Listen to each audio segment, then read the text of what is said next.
कुछ दिनों से मेरा मन बहुत दुखी है। ये स्ट्रीट डॉग जिमी है, जिमी जो हमें ओरी के साथ गेट के पास में मिला था। जब हम ओरी को खाना देने जाते थे तो ये लंगड़ा के आता था, तो इसीलिए हम इसे भी खाना खिलाने लग गए, क्योंकि हमने तय किया था कि हम किसी स्ट्रीट डॉग को कॉलोनी के गेट के पास खाना नहीं खिलाएंगे। मगर ये लंगड़ा के आता था, तो जो छीन के और अपना खाना वैसे लड़के नहीं खा पाते हैं, उनकी सहायता करनी ज़रूरी है। तो इसीलिए इसे भी खाना देने लगे और ये फिक्स टाइम पे गेट के पास में आके बैठ जाता था। जब कभी हमें दिखाई नहीं देता था तो हम इस ढूंढते थे कि ये कहाँ पर है, पता तो करे इसको क्या हुआ है। तो एक बार ये दिखाई नहीं दिया, तो रात के 12 बजे तक मैंने 3 बार चक्कर काटे, तो गार्ड ने कहा कि ये डर के मारे नहीं आया हुआ, कुत्तों से इसकी फाइटिंग हो गई थी, तो ये किसी बाड़े में छुपा हुआ है। तो ठीक है, अगले दिन ये आ गया, मन को शांति मिल गई। मगर अभी ये फिर से दिखाई नहीं दिया। खाना बेचती थी, खाना पड़ा रहता था, अरे जिम्मी कहाँ गया है। मेरी तबीयत ख़राब होने की वजह से मैं जाके पता नहीं कर पाई। तो फिर जब मेरे हस्बैंड और मेरे बेटे ने इसे ढूंढा, तो ये कॉलोनी के पास में एक कार खड़ी थी, खटारा, उसके नीचे बैठा हुआ था। जब इसका एक्सीडेंट हुआ उसके बाद में ये इतना डर गया कि ये डर के मारे उस कार के नीचे जाके बैठ गया, जहाँ पे इसके होने का किसी को पता भी नहीं था। और ये मतलब इसको चोट लगी हुई थी और ये भूखा प्यासा भी था, तो इसे पानी पिलाया, दूध पिलाया, इसने पिया, फिर इसे निकाल के लाया गया यहाँ पे। और यहाँ पे ये जो 2 बच्चे आए, जो भाई बहन, इससे पानी पिलाने के लिए टब भर के।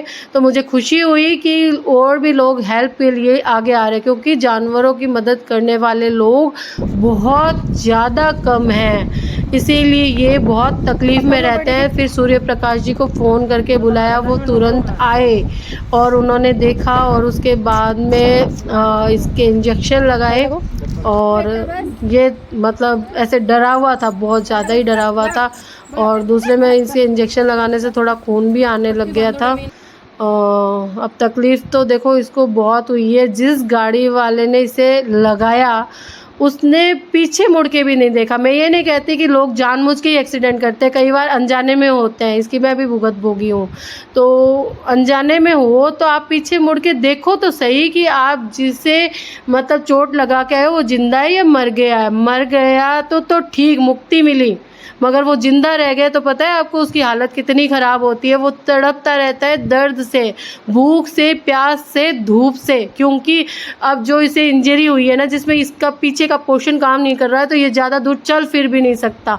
इसके बाद में इलाज करने के बाद सूर्य प्रकाश जी ने इसे बगीचे में बिठाया और फिर जो हमने इसे पट्टी बांध रखी थी ना, वो इसकी मुँह पर से वो खोली, ताकि ये ना, क्योंकि इंजेक्शन लगाते वक्त ये काट सकता था। इसका अगला हिस्सा तो काम कर रहा है ना, क्योंकि तकलीफ़ तो इसे हो रही है।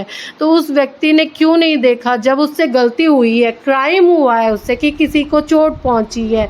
ये बेजुबान है, ये बोल नहीं सकते, तो इसका मतलब इनकी तरफ आपकी कोई जिम्मेदारी नहीं बनती, आपको कोई कानून सजा नहीं देगा, तो इसका मतलब आप पीछे मुड़ के ये भी ना देखें। और वो भी छोड़िए, इंसानियत भी तो कोई चीज़ होती है। जब गलती होती है तो क्या प्रायश्चित करने का मन नहीं करता। वो व्यक्ति रोज़ कॉलोनी के गेट से गाड़ी से आता और जाता है, मगर उसके जीवन में कोई फ़र्क नहीं पड़ा। और ये तकलीफ़ में, और बहुत ज़्यादा तकलीफ़ में क्या होगा कुछ कह नहीं सकते।